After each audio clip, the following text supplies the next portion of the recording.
ভাই আল্লাহ যদি আমাকে নিয়ে যায়, আমার বাচ্চাটার দিকে একটু খেয়াল রাখেন।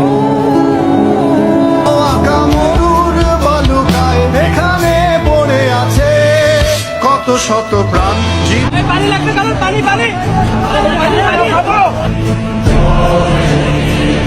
আসসালামু আলাইকুম গাইস, কেমন আছেন সবাই? আশা করছি অনেক অনেক ভালো আছেন। আজকের এই ভিডিওতে আপনারা জানবেন সেই সাহসী সৈনিকদের কথা, যারা মৃত্যুর পরে অমর হয়ে বেঁচে আছে লক্ষ কোটি মানুষের হৃদয়। তাদের মধ্যে কেউ কেউ সে ইচ্ছায় দেশের জন্য জীবন উৎসর্গ করেছে, আবার কারো তাজা প্রাণ কেড়ে নিয়েছে দেশের শত্রুরা। আমি ঝঞ্ঝাই, আমি ঘূর্ণি, আমি পদ সম্মুখে যাহা পাই চাই চূর্ণি, আমি নিত্য পাগলের ছন্দ। বিড়ালের মতো 500 বছর বেঁচে থাকার কোনো লাভ নাই। তাই গাইস, আমাদের দেশের জন্য যারা নিজের জীবন উৎসর্গ করেছে তাদের সম্পর্কে জানতে হলেও সম্পূর্ণ ভিডিওটি দেখুন। ভিডিওটি শুরু করার আগে আরেকটি কথা আপনাদের সাথে আমি জানতে চাই, আমরা কি বাঙালি হিসেবে এতটাই ব্যর্থ যে শহীদ ভাইদের খুনের বিচারটা পর্যন্ত করতে পারলাম না? আশা করছি শীঘ্রই তাদের আইনের আওতায় নিয়ে এসে বিচার কার্য সম্পন্ন করা হবে। আজকের ভিডিওটি শুরু করা যাক। গাইস, আজকের ভিডিওর শুরুতে রয়েছে বাংলাদেশের একজন সাহসী যোদ্ধা শরীফ ওসমান হাদি। একটা তুমুল মিছিল হচ্ছে অন্যায়ের বিরুদ্ধে। সেই মিছিলের সামনে আমি আছি, কোনো একটা বুলেট এসে আমার বুকটা হয়তো বিদ্ধ করে দিয়েছে। ওসমান হাদি ছিলেন বৈষম্য বিরোধী ছাত্র আন্দোলন একজন সমন্বয়ক। তাছাড়া পাশাপাশি তিনি ছিলেন ইনকিলাব মঞ্চের প্রতিষ্ঠাতা। মূলত তার স্পষ্ট ভাষী ও ভারত বিরোধী অবস্থানের কারণে তিনি বাংলাদেশে একজন সাহসী নেতা হিসেবে পরিচিত ছিলেন।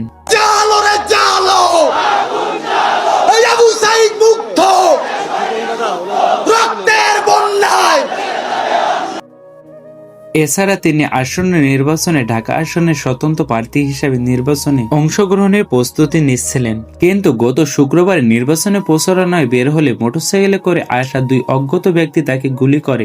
গুরুতর আহত অবস্থায় তাকে ঢাকা মেডিকেল কলেজ হাসপাতালে নেওয়া হয়। পরবর্তীতে তার উন্নত চিকিৎসার জন্য সিঙ্গাপুর জেনারেল হাসপাতালে স্থানান্তর করা হয়। কিন্তু দুঃখজনকভাবে তিনি সিঙ্গাপুর থেকে জীবিত ফিরে আসতে পারেননি। আমি মরে যাই, আমি শহীদ হয়ে যাই, আমার চারপাশের ভাই বোনেরা এই দেশে ফিরেছেন কফিনবন্দি লাশ হয়ে। তার মৃত্যুতে বাংলাদেশ হারাল এক সাহসী কণ্ঠ। আমি ঝঞ্ঝাই, আমি ঘূর্ণি, আমি পদ সম্মুখে যাহা পাই চাই চূর্ণি, আমি নিত্য পাগলের ছন্দ, আমি আপনার তালে নেচে যাই, আমি মুক্ত জীবন। আমরা সবাই তার জন্য দোয়া করি, আল্লাহ তাআলা যেন তাকে জান্নাতুল ফেরদাউস দান করে। এরপরে রয়েছে 2024 সালে বৈষম্য বিরোধী আন্দোলনের শহীদ হওয়া আরেক দেশপ্রেমিক আবু সাইদ। দেশের জন্য তিনি তার জীবন উৎসর্গ করেন। পুলিশের গুলির সামনে বুক পেতে দিয়ে বুকে বুলেট নিয়ে শেষ পর্যন্ত এই পৃথিবীর মায়া ত্যাগ করলেন। তিনি ছিলেন বৈষম্য বিরোধী ছাত্র আন্দোলনের রংপুর বেগম রোকেয়া বিশ্ববিদ্যালয় কোটা সংস্কার আন্দোলনের অন্যতম সমন্বয়ক। আমি এখানে ইংরেজি ডিপার্টমেন্ট 12 এর স্টুডেন্ট। তো আমাদের এখানে যে ঝামেলাটা হয়েছে, এখানে অ্যাকচুয়ালি আমাদের কর্মসূচি ছিল অবস্থান কর্মসূচি। আন্দোলন চলাকালীন 16 জুলাই পুলিশের গুলিতে তিনি শহীদ হন। তার আত্মত্যাগ আন্দোলনের নতুন মোড় নেয়। তিনি রংপুরের বেগম রোকেয়া বিশ্ববিদ্যালয়ে ইংরেজি বিভাগের শিক্ষার্থী ছিলেন। ভাইয়ের হয় নাই, আমার ভাইয়ের এত মেধা ভাই, আমার ভাই 5-এ বৃত্তি পাচ্ছে, আমার ভাই 8-এ পাচ্ছে, আমার ভাই মেট্রিকে পাচ্ছে, ইন্টারে রংপুর কলেজত ভাই সরকারি কলেজত স্কলারশিপ পাচ্ছে ভাই। তার এই আত্মত্যাগ ঋণ বাঙালি জাতি কখনোই ভুলবে না। এরপরে রয়েছে বৈষম্য বিরোধী ছাত্র আন্দোলনের আরেক শহীদ মীর মুগ্ধ।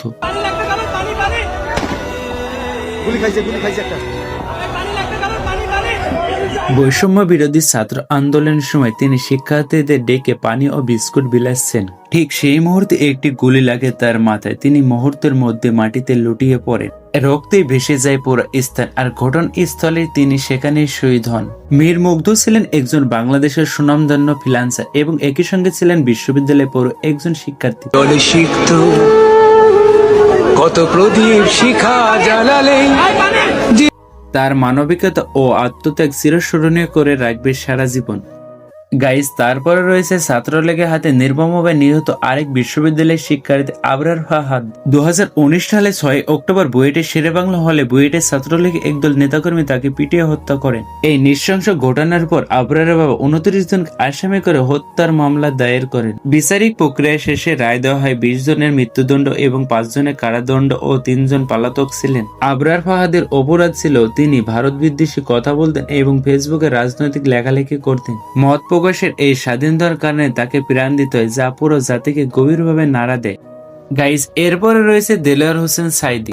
বিড়ালের মতো 500 বছর বেঁচে থাকার কোনো লাভ নাই, সিংহের মতো তিনি ছিলেন বাংলাদেশ একজন ইসলামিক পণ্ডিত, প্রভাবশালী বক্তা, রাজনীতিবিদ এবং সাবেক সংসদ সদস্য। তার বিরুদ্ধে অভিযোগ করা হয় 1971 সালে মুক্তিযুদ্ধ চলাকালীন সময় তিনি রাজাকারের সঙ্গে যুক্ত হয়ে পাকিস্তানি সেনাবাহিনীকে সহযোগিতা করেছেন। এই অভিযোগে দেলোয়ার হোসেন সাঈদীকে 2013 সালে যাবজ্জীবন কারাদণ্ড দেওয়া হয়। রাজনৈতিকভাবে তিনি বাংলাদেশের জামায়াতে ইসলামী নায়েবের আমির হিসেবে দায়িত্ব পালন করেছিলেন। তো জামাত ইসলামের না, এটা ইনসাফের প্রতীক। তারা ক্ষমতায় গেলে ইনসাফ করবে, এটা বুঝাবার তিনি জন্য। 1996 সালে প্রথমবারের মতন এবং 2001 সালে দ্বিতীয়বারের মতো বাংলাদেশ জাতীয় সংসদ সদস্য নির্বাচিত হন। পরবর্তীতে আওয়ামী লীগের সরকার আমলে তাকে পুনরায় কারাগারে নেওয়া হয়। 2023 সালে 14 আগস্ট তিনি কারাবন্দী হিসেবে মৃত্যুবরণ করেন। দেলোয়ার হোসেন সাঈদীর মৃত্যুকে ঘিরে অনেক বিতর্ক রয়েছে। অনেকের অভিযোগ যে তাকে তৎকালীন সরকার শেখ হাসিনা পরিকল্পিতভাবে হত্যা করেছেন। এই বিষয়ে আপনার মতামতকে অবশ্যই কমেন্টে জানাবেন। এছাড়া বাংলাদেশ এমন অনেক হত্যাকাণ্ড বা সাহসী মানুষ আছেন যারা দেশের জন্য নিজের জীবন উৎসর্গ করেছেন। তাদের সবার প্রতি সম্মান প্রদর্শন করে আজকের এই ভিডিওটি শেষ করছি। ভিডিওটি ভালো লাগলে একটি লাইক দিয়ে চ্যানেলটি সাবস্ক্রাইব করে পাশে থাকুন। ভালো থাকুন, সুস্থ থাকুন। ধন্যবাদ সবাইকে।